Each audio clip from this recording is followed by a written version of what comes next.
Un mot sur l'affluence dans le stade au cours de la saison. Donc on a eu, je pense, 650 abonnements et une moyenne de fréquentation de l'ordre de 1500 personnes dans le stade tout au long de la saison. C'est dans la moyenne de la D2, je dirais que c'est la moyenne supérieure de la D2, c'est un peu en dessous de nos ambitions cette année.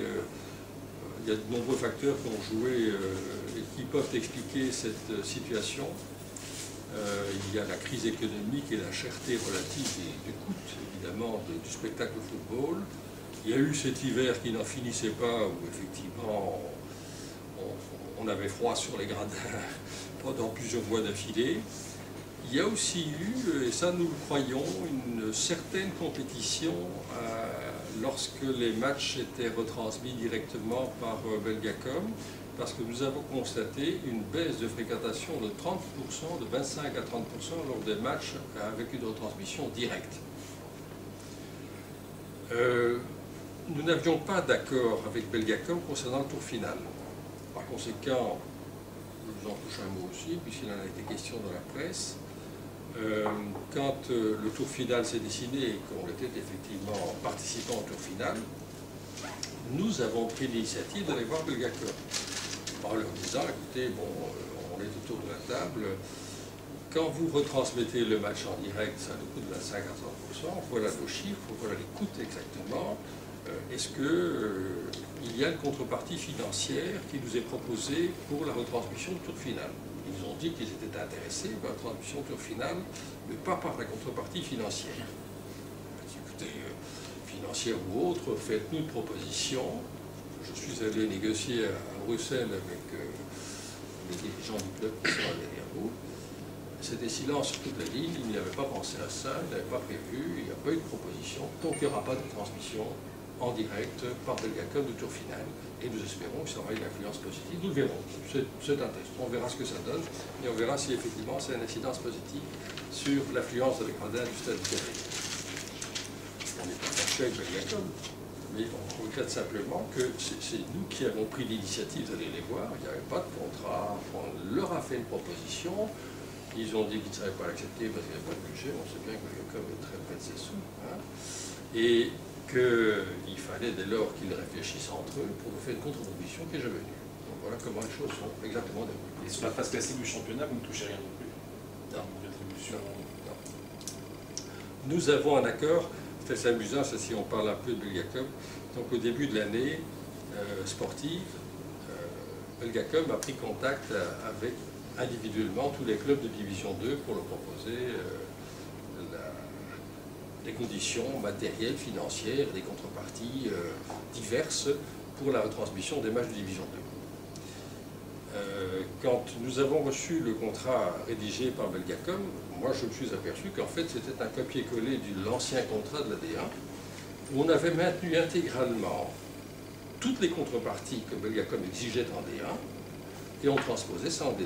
Avec la grosse différence, c'est qu'en D1, la moyenne des droits télé dont bénéficient les clubs de D1 est de l'ordre de 2 millions d'euros sur l'année, tandis qu'ici on proposait pour l'année 10 000 euros. Ce n'est pas la même chose. Et avoir les mêmes contreparties au niveau du nombre de sièges, d'accès VIP, d'organisation de manifestations, de panneaux publicitaires, etc., de présence sur les maillots, pour 10 000 euros plutôt que pour 2 millions d'euros, ça ne va pas. Donc nous avons négocié effectivement ce contrat et on a intentionnellement exclut l'hypothèse tour final. Donc ils le savaient depuis le départ, ça fait l'objet de discussion, et au tour final, il ne fallait pas être surpris qu'effectivement une négociation devait s'amorcer à ce sujet-là. Elle n'est pas venue de leur chef, elle est venue d'une autre, il n'y a pas eu de proposition. Voilà comment les choses se déroulent. Donc pour nous, on verra un petit peu, c'est une expérience, on verra ce que ça donne, et si ça a ou non une incidence sur l'affluence au stade. Mais je pense que la mauvaise saison hivernale très longue a pu jouer parce qu'on peut imaginer qu'un certain nombre de spectateurs préfèrent regarder un match à la télé en ayant sa jupilaire sur la coudoir du fauteuil et le paquet de chips de la main gauche, éventuellement, enfin c'est un peu caricature de spectateurs que je vous raconte là. C'est pas bon, mais bon, on peut imaginer que ça a pu jouer un rôle, effectivement, et que ça a pu, effectivement, défriser certains. Voilà, ça c'est pour l'influence au stade. Un petit mot sur la sécurité. Donc on a nos réunions de sécurité avant, après chaque match. On est dans un carcan de réglementation extrêmement lourd à manipuler. Et je suis très heureux de pouvoir constater qu'au bout d'une année, malgré quelques petites tensions avec certains supporters, il n'y a pas eu de gros incidents. Donc la stratégie qu'on a adoptée, notamment à l'égard de ces supporters un peu plus difficiles, a été la bonne, je pense. D'abord, je crois qu'il faut faire ce qu'on doit faire, et puis c'est tout. Et dès le moment où on fait ce qu'on doit faire, et on essaie de le faire le mieux possible, je crois qu'on peut se regarder dans la glace tous les matins en se disant qu'il n'y a pas grand-chose à reprocher. Je ne suis pas parfait, personne n'est parfait, je ne prétends pas à la perfection, mais je pense qu'on a fait les choses le mieux possible avec les moyens du bord. On a dû instaurer, à un moment donné, pour des raisons de sécurité, un contrôle par palpation à certains accès du stade. Ça a été mal vécu par quelques supporters qui ont réagi isolément, notamment sur les réseaux sociaux. Alors, je me demande si ces supporters-là protestent de la même façon quand ils vont assister à un match de première division, ou même certains matchs de D2 où la palpation est pratiquée. Je suppose qu'ils ne prennent plus l'avion nulle part. Et je suppose qu'ils ne montent pas dans l'Eurostar, où effectivement, vous avez une palpation à l'entrée. C'est triste. Moi, quand j'étais gamin, je pouvais laisser mon vélo appuyé sur la façade de la maison sans qu'on vienne le piquer. Maintenant, quand vous laissez un vélo quelque part, même avec un cadenas, au bout de 10 minutes, si vous comptez jusqu'à la 11e, vous avez toutes les chances que le vélo soit parti. Et même la façade. Les temps ont changé. Les temps ont changé. Je le regrette, mais on est obligé de le faire. Et je peux vous dire que cette palpation s'avère quand même utile, dans la mesure où on a saisi à plusieurs reprises couteaux, cutter, rasoir ou tournevis.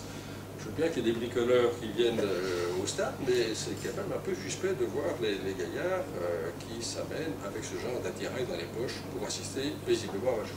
Donc cette palpation, elle est de rigueur, on est obligé pour des raisons sécuritaires de le faire. On le fait, et nous avons donné des consignes à tous les stewards pour que ça se fasse avec le maximum de souplesse, de discrétion et de respect de la personne. Bon, ça, on essaye de le faire, mais on est obligé, en l'état actuel des choses, d'en venir à ce type de mesures.